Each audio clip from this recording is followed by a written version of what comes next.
I've been reviewing desktop-based BIM software using my Electrical Engineering BIM Scorecard to see which of these BIM packages that are out there can be used by electrical engineers. I'm going to take a moment and actually take a look at the latest trend and kind of the cutting edge of BIM software, which is moving BIM into the cloud. Everyone wants everything to be on the cloud. You want to have your software in a browser. So there's a lot of people trying to get architectural software that you can run in your browser. BIM, for the most part, has been dominated by Revit. People don't like it when you say that BIM and Revit are synonymous, but for an electrical engineer, that's really true. If you go back and look at the scores of the other programs, there's very little out there that attempts to address anything that an electrical engineer needs. So if you're doing BIM and you're an electrical engineer, you're looking at Revit. Revit and all of these other programs are thick clients. That means they sit on your desktop and you're working on your desktop doing your work. And so everyone's starting to think, hey, wouldn't it be nice to have our BIM software, our architectural design software in the cloud? And there's a number of different companies trying to solve this problem.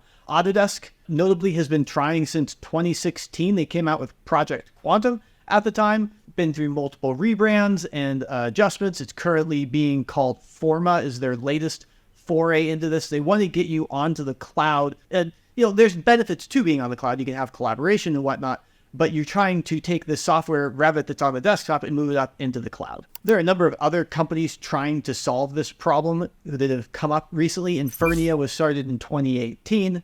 Snaftrude was started in 2021. Arcol and Conic were started in 2022. All of these are programs that are trying to move BIM and architectural design into the cloud. And they've all got various manifestos that they've written about how they're going to be revolutionizing the AEC industry. And having been in the industry for 20 years, honestly, these read very much like what Revit was saying about AutoCAD 20 years ago. We've come full circle, and now everyone is attacking Revit the same way that Revit used to attack architectural desktop in 2000. Looking at these packages through the lens of the Electrical Engineering BIM Scorecard, none of them rate very well. If we're being honest, they're all essentially a 0. They are programs for architects, and they don't have anything that they can offer to an electrical engineer. If you squint and you look closely, you might be able to do a little bit better. Some of them talk about the AEC industry. That gives them half a point.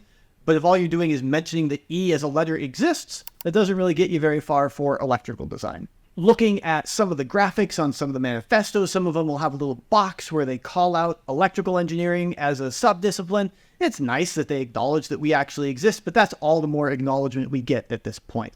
They're not going to have any features for electrical engineers. And that puts us, unfortunately, back where we were 20 years ago, where you have Revit coming out. You have architects really excited about it. You've got this great software that's very much focused on architects. The architects get on board, and then they're going to want to pull the engineering along. And the engineers are going to look at it, and they're going to say, there's nothing here for us. That was the case with Revit at the beginning. Revit is, 20 years later, getting to the point where it's starting to be useful for electrical engineers. It's starting to actually get to a score on the Electrical BIM Scorecard where it's useful. It's just going to be a long time before any of these cloud-based packages even start to address the features that electrical engineers need. I don't know that I have a great solution for the industry. It is actually a really hard problem if you're trying to develop something like Revit, which has 20 years of development at this point, and move it to the cloud. That's a really, really hard problem to solve. And just solving the architectural side is going to be a massive undertaking. Trying to put in structural engineering and MVP engineering does probably make it a task that's too big to solve in one go. So they have to start with the architectural.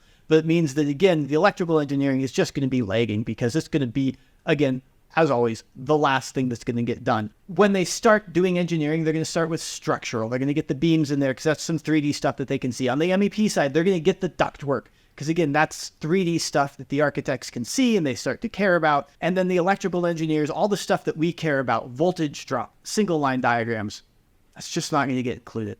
So as an electrical engineer, you can watch the industry if you want, but you can probably safely ignore all of the stuff that's happening on the cloud. There's not going to be anything that's going to make your workflow any different or better for quite some time. You're going to get models from the cloud, same as you would a model from, say, ArchiCAD, where you're not doing any work there either. And you're going to have your same workflows for handling those projects. You're still going to be in AutoCAD. Maybe you're going to be using Revit, depending on what your workflow looks like.